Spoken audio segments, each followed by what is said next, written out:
In my school, I am part of the RCL, so we are ensuring that we do ensure that in our schools do we have enough PPEs. So long during this 2 weeks, what has already been prepared for us to go back and to ensure that when we are back on campus, we will be protected as learners and together with our teachers and supporting staff. So we are trying to ensure that matters like that are handled before we go back to school.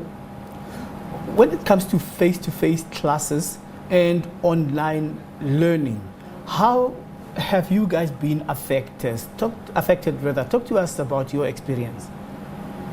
Well, my experience with classroom, what I can say is that my strength lies with face-to-face engagement and oral learning mostly, because I'm an oral learner, and online learning hasn't worked for me from last year.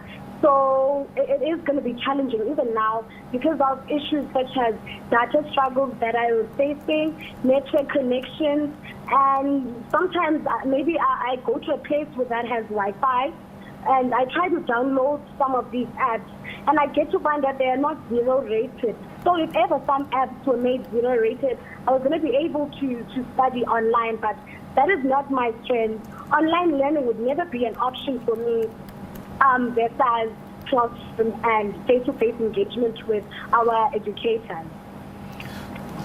Has there been any support for other students? Because one would think that there would be some who have laptops and data to be able to connect to any Zoom class, for example, and others who don't because they cannot afford.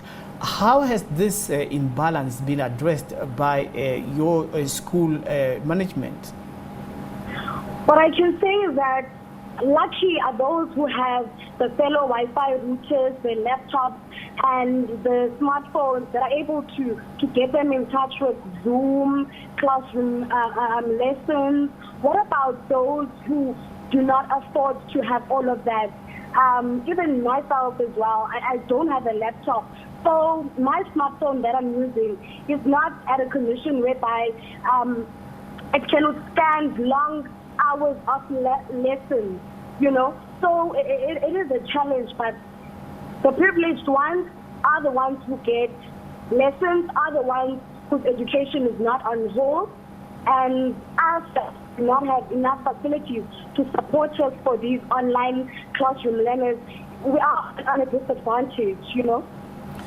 So how do you think things are going to be like this year compared to last year regarding the challenges and problems that you were experiencing, and whether or not you think the school management will have addressed them when you go back to school?